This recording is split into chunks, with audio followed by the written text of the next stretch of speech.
Gonna listen to a story about a girl named Julie. She went to a therapist because she really knew she needed help with problems with which she had been blessed, and it kinda helped her out, but it kinda was a mess.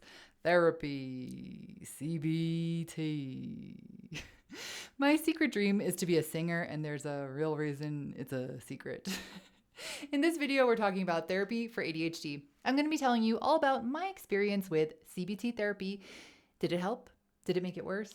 Why did I do it? Would I recommend it? And of course, what does the science say? Let's skip the intro because I'm feeling feisty and let's get right into it. So, how did I wind up in a therapist chair in Williamsburg, Brooklyn, one fateful day in 2015? Well, let me tell you. I have ADHD, combined type, and it's something I used to struggle with constantly, beginning in childhood, but I had no idea I had it. My main struggles with ADHD were always procrastination. And my second biggest struggle was emotional regulation. So, procrastination, I just couldn't do the thing. This started from the first time I got homework when I was, around 8 years old. I knew I had to do homework. I knew I had to sit down and do it. I just couldn't do it. I would literally do everything else except my homework until I was really tired and it was the last minute. And then I would do it and go to bed later than I should have and wake up tired and do it all again for decades. I also struggled with, as I got older, things like smoking a lot, sometimes a pack or more a day. I never drank that much, but when I drank, I would drink. I had internet addiction. I used to eat crappy food to excess, and I just couldn't stop. I couldn't have one cookie. I had to have a box of cookies, all sorts of things. And so these are some of the reasons that I wound up going into therapy. Before I got into CBT therapy for ABCD, before I went to CBT therapy for ADHD, I had been misdiagnosed with many things. I have been misdiagnosed with major depression. I have been misdiagnosed with anxiety. I have been misdiagnosed with bipolar disorder. And due to the food in my school cafeteria being so bad when I was a kid, I have also been misdiagnosed with anorexia. The food was bad. I just didn't want to eat it. And my mom's a great cook, so I just didn't eat when I was a kid and waited till I went home. And that got me sent to the school psychiatrist or psychologist or what have you. So, in order to deal with my struggles with ADHD, I tried pills, I tried planners, I tried yelling at myself, I tried being yelled at by my parents. I even tried going to a procrastination coach. And the thing that really was the main problem for me was my procrastination. And procrastination led to me having other problems in my life. For example, problems with sleep, because if you don't get your stuff done, you can't go to sleep. Addictions, as mentioned before, to deal with feeling crappy about myself for not getting stuff done. Damaged relationships. For example, if somebody canceled plans on me, I would become absolutely furious because in order for me to be able to show up to a social event, it required so much work and suffering and pushing for me to finally get my stupid work done. So how dare you cancel plans on me? Do you know how hard it was for me to get organized enough to be able to come here and see you? And that damaged a couple of actually really close friendships. And I miss you guys. And sorry, I was so crabby. Yeah. And in general, my procrastination affected my self-esteem greatly because I'm smart. School shouldn't have been a struggle. Work shouldn't have been a struggle. Getting dressed or, doing my hair shouldn't have been a struggle. But it was. And that tends to make you feel pretty bad about yourself. Am I right? So going back to around 2015, a few of my friends had already mentioned to me that they thought I had ADHD, but I didn't really listen to them. I'm fine. I can focus. Fine. I didn't really understand how the whole thing worked because I thought, I don't have a problem focusing. And I never had this sensation of like, I can't focus. No, I had the sensation of like, let's do this, which isn't the thing I should be doing right now, but that's okay. Or, let's do this. That's also not the thing I should be doing right now, but that's okay. And maybe I should do that thing. Nah, I'll do this. So I never felt unfocused. I've always felt focused, just sometimes on the wrong thing. In fact, most times on the wrong thing.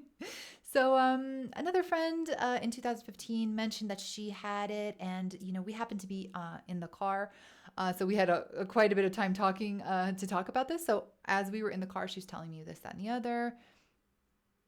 It still didn't sink in that I might have it, but it was a little bit fresher in my mind because I'd been hearing her story.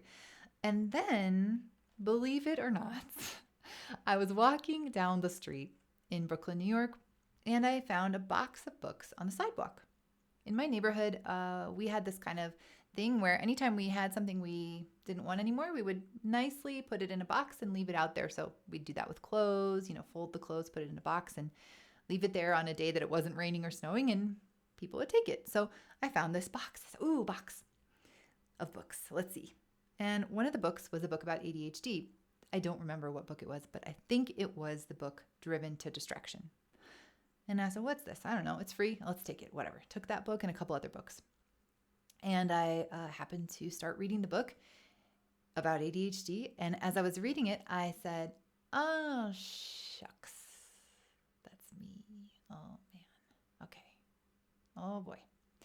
So I did what I thought was the next step, and I signed up to talk to a therapist. And here's where the story gets extremely ADHD. I made the appointment, I filled out my little forms, this, that, and the other. Somehow in the course of filling out the forms, I failed to mention that the reason I wanted to talk to the therapist was because I suspected I had ADHD. And then I got to the session, and the therapist was such an interesting woman. I think she was, maybe a couple years younger than me, and she seemed so vivacious and interesting, and she had all these cool books on her shelf in her little office, and I forgot to tell her that I thought I had ADHD. I just thought, I don't know how. Like, saying it now, it's like, how did you forget? I forgot.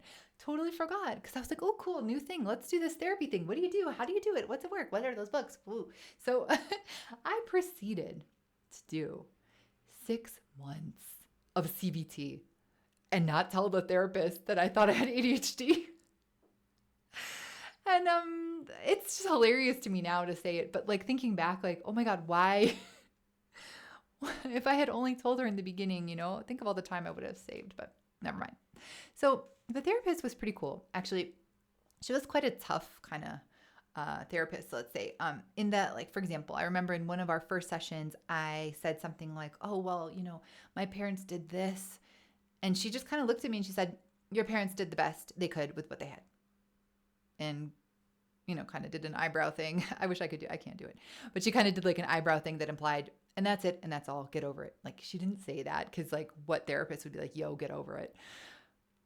But it was tacitly implied that this was not about not blaming, but this was not going to be that kind of therapy. This was going to be different.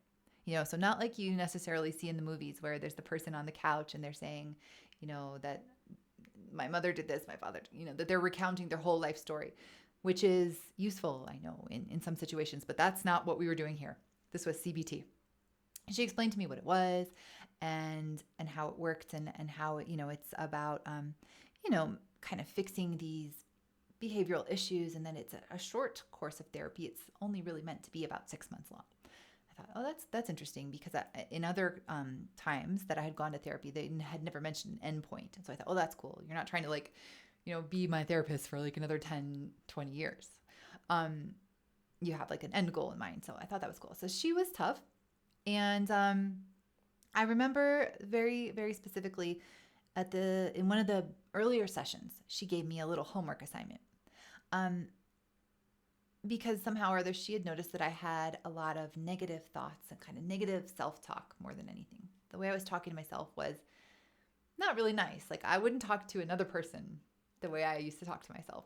Like, and if somebody, talked to me the way I talk to myself on the street, I'd probably want to smack them because, woof. So she gave me some homework to write down all the negative thoughts. I thought, okay, fine, I'll try it. Oh my gosh. Over that week, I don't remember how many pages, but I want to say it was like 5 pages of me just being like, everything. And it wasn't just like, oh, I'm having trouble. It was like, I'm lazy. I can't do anything. I never get started on time. I can't finish it. Like, it was really harsh, really, really harsh and mean. And as the list began to get longer and longer and longer and longer and longer, I thought, oh my God, this is ridiculous. No wonder I feel like crap. Look at the way I'm talking to myself. I wouldn't talk like this to my worst enemy. So that was something that I found really, really helpful in this particular course of therapy. And another thing I remember was that she gave me a handout of something that's called cognitive distortions. And these are basically like kind of, let's say, glitches in our thoughts that aren't very good for us. Let me give you a couple examples. One is like black or white thinking. And it's a common one that a lot of us have. So black or white thinking would be like, let's say you go to a party and you tell somebody a joke and it's not really funny. Instead of just thinking, okay, well, that was a dumb joke, you kind of go like, oh my God, I am the least funny person. I'm the most awkward person. Why do I even come to parties? Like, what am I even doing? Like, you go like all or nothing is one. Another cognitive distortion can be mind reading. So, let's say that you go to the office and somebody usually says like, oh, hi, good to see you. And that day they just go, hi. And then your brain starts going, what did I do? Oh my God, did somebody say something about me? You don't know. Maybe they're sick. Maybe they're tired. Maybe their phone just buzzed in their pocket right when you walked past them. You can't read their mind, So that's another cognitive distortion. So I found that those were really, really cool to look at and to learn about and to identify in myself because, oh my gosh, I had a lot. So fast forward, we're coming to the end of our 6 months working together, and I suddenly go, oh, by the way, I forgot to tell you, I think I have ADHD, and that's kind of why I came here in the first place. And she just kind of looked at me and she goes, oh, no, I don't think you have ADHD because you make really good eye contact. Okay, well, I didn't tell her this, but what I was thinking was like, yo, I'm forcing myself to do that because what I really want to do is look at all of your cool books and look at your nails and wow, where did you get your shoes? And I wonder what hair product you use and who painted this. Like, I wanted to look at like all the things, but I can't do that. That looks a little wacky, right? And also I've been taught that it's rude when someone's talking to you not to look at them. So I'm forcing myself to look at you, lady. But I didn't say that to her. I just said, oh, well, I really do think I have it because I read this book and blah, blah, blah. So she said, she luckily didn't try to like talk me out of it more. She said, okay, here's a questionnaire. Take this home, work on it, and then we'll talk about it. I took it home. It was supposed to be like a 5-minute thing max. I spent 3 hours on it. Why? Because I spent like, 3-4 minutes filling out the questionnaire. And then I spent like 2 or 3 hours putting pictures of puppies on it. Who does that? I don't know. I don't know why. I was like, this questionnaire needs puppies. And it took me like hours. And did I have a ton of work to do that I should have been doing instead of putting puppies on my questionnaire? Yes, of course I did. So I believe the questionnaire was 13 or 14 questions, and I said yes to everything but one. So winner, super winner, right? So I brought it into her, and then she wound up referring me to a psychiatrist. She was a psychologist, and she referred me to a psychiatrist. And that's a story for another day because that involves some pills and this, that, and the other. So that's my little story with CBT. So let's see. Did CBT help my ADHD? Well, definitively, I'm going to say no, because I forgot to tell her that I had ADHD. So do I think it could have helped me had I remembered to mention it at the beginning? Probably. So if I'd come in and said, hey, I think I have ADHD, can we work on this? It probably would have helped me more with my ADHD. Now, that said, it's something that really, really helped me quite a lot. Like really helped me quite a lot. Because remember that crazy list I talked about with all the negative things I was saying to myself? I no longer say those things to myself. And if I do slip up and, catch myself being harsh with myself, I catch it. So I don't know, for example, let's say that I'm running late somewhere. I might start catching myself going, hey, you're always late. And I go, that's enough. I'm running a little bit late. What do I need to do? Get my bag, go, get out the door, whatever.